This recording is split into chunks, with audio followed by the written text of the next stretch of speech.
உக்ரைனோட அதிபரான Zelensky அவர்கள் ஒரு வாரம் கெடு கொடுத்திருக்காங்க பெலருஸ். உக்ரைன் வந்து பெலருஸ்க்கு கெடு கொடுத்திருக்காங்க. அதாவது ரஷ்யாவோட ரிலே சேனல்ஸ் இது ஆல்ரெடி பார்த்ததுதான். பட் அந்த ரிலே எல்லாம் வந்து பண்ணா ட்ரோன் ரிலே எல்லாம் வந்து பண்ணா ரிமூவ் பண்ணிருங்க அப்படிங்கிறது போக, ஆயில் எக்ஸ்போர்ட் ரஷ்யாவுக்கு பண்ணாதீங்க, ஏற்றுமதி இறக்குமதி ரஷ்யாவோட பண்ணாதீங்க அப்படிங்கிறது போல.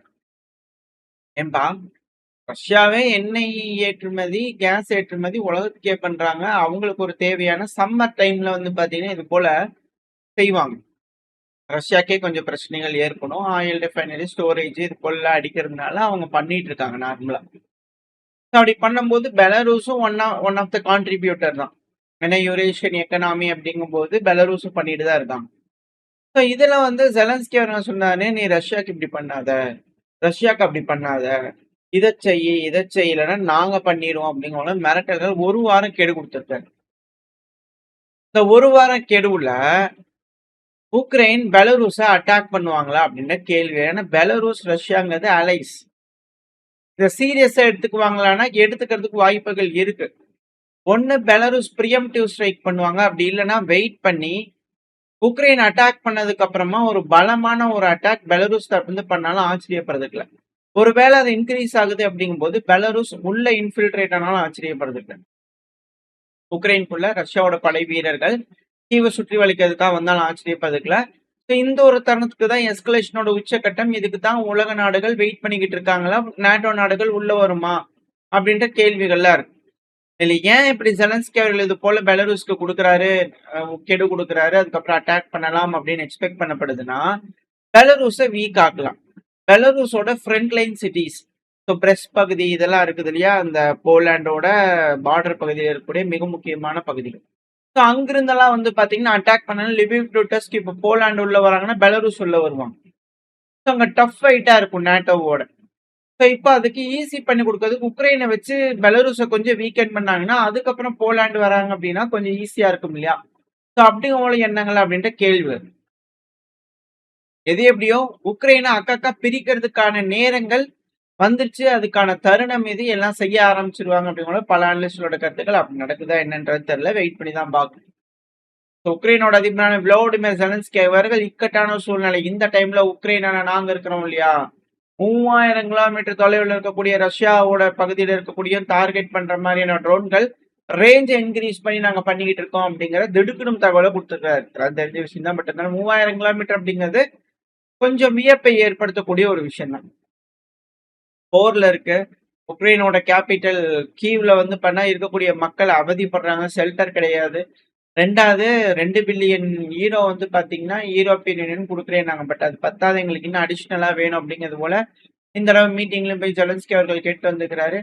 ஸோ தொடர்ச்சியா பினான்சியல் உதவி இப்போதைக்கு கரண்டா இருக்கக்கூடிய பினான்ஸ் ஜிடிபியை வச்சு உக்ரைனால ரன் பண்ண முடியாது. ஏன்னா வார் எக்கனாமியா இருந்தாலும் வார்ல இன்ஃப்ராஸ்ட்ரக்சர் எதுவுமே இல்லாம அதிகப்படியான இழப்புகளை சந்திச்சுக்கிறாங்க உக்ரைன்.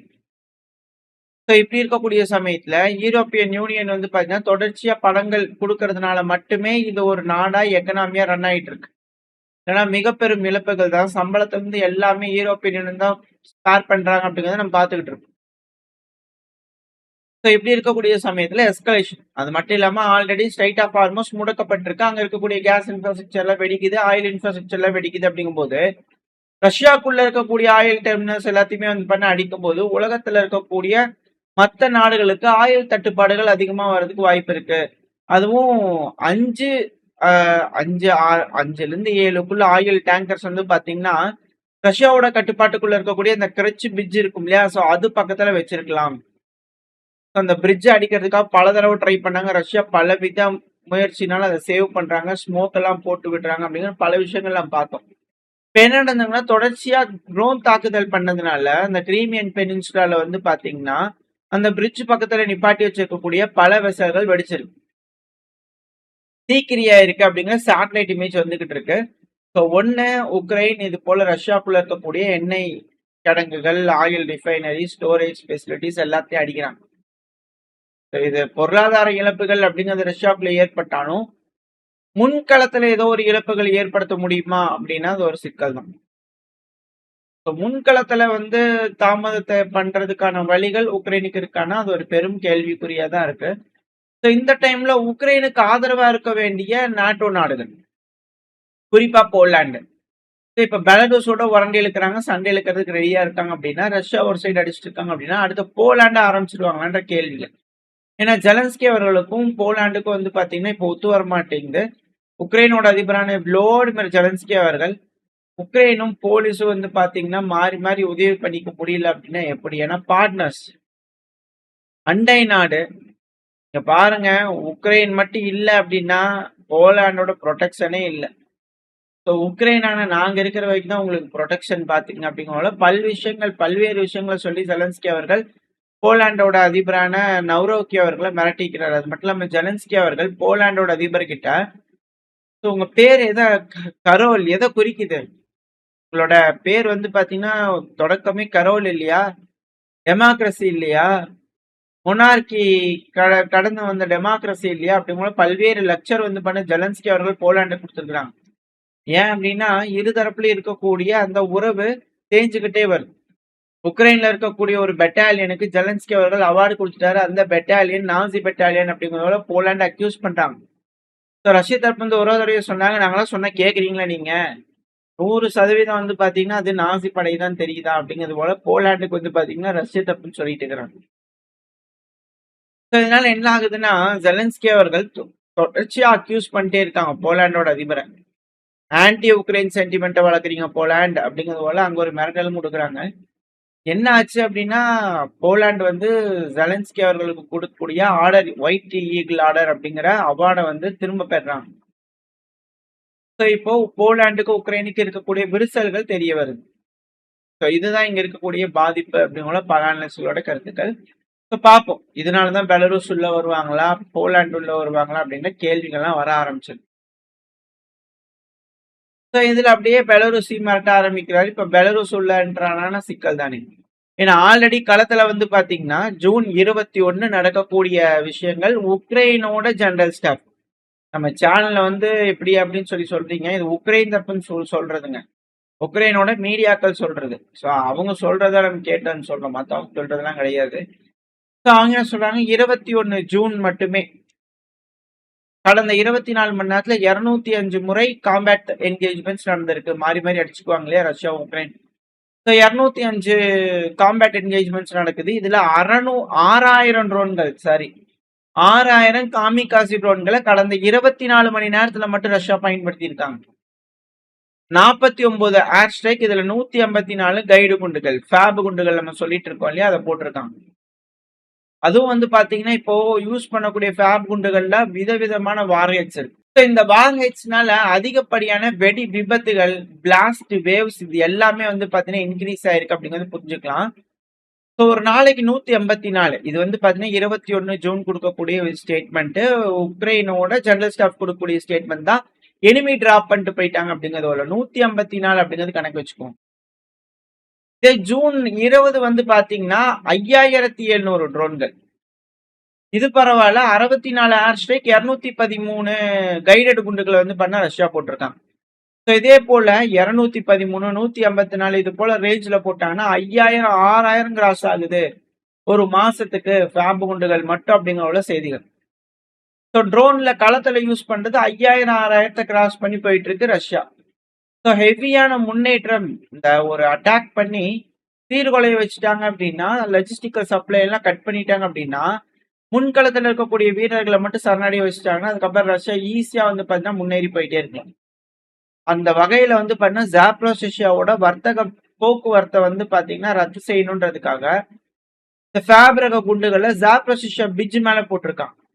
தொடர்ச்சியா பார்த்துட்டு இருக்கோம். ஜாப்ரோசியாவோட தெற்கு பகுதிகள், கிழக்கு பகுதிகள், உக்ரைனோட கட்டுப்பாட்டுக்குள்ள இருக்கக்கூடிய ஜாப்ரோசியா பகுதியோட தெற்கு கிழக்கு பகுதிகள் ரொம்ப வர்னரபிளா இருக்கு. ரஷ்யா தொடர்ச்சியா தாக்குதல் பண்ணிருக்காங்க. இதனால பேரிழப்புகள் சந்திக்கிறதுக்கு உக்ரைனுக்கு வாய்ப்புகள் அதிகம். ஏன்னா ஜாப்ரோசியால இருக்கக்கூடிய கேஸ் ஸ்டேஷன்ஸ்ல எல்லாம் ஜிரான் ட்ரோன்கள் அடிக்குது. ஸோ ஜாப்ரோசியா அப்படிங்கிறது இதுக்கு மேல வந்து பாத்தீங்கன்னா எந்த ஒரு இன்ஃப்ராஸ்ட்ரக்சர் இல்லாத மாதிரி ஆத்விகா, பக்முத் மாதிரி அடுத்த ஜாப்ரோசியா மாறுமா அப்படிங்கிற அச்சங்கள். அதிகப்படியான சிவிலியன்ஸ் வாழ்ந்துகிட்டு இருக்காங்க. அந்த சிவிலியன்ஸ்ல அப்புறப்படுத்தப்படுவாங்களா, இல்ல உக்ரைனை பொறுத்த வரைக்கும் பண்ண மாட்டோம், நாங்களும் அங்கேயே தான் இருப்போம் அப்படிங்கிற புடிச்சு வச்சுக்குவாங்களா அப்படிங்கிற அச்சங்கள் இருக்கு. ஸோ தொடர்ச்சியான ஹெவியான அட்டாக் வந்து பார்த்தீங்கன்னா ஜாப்ரோசியா டைரக்ஷன்ல இருக்கு.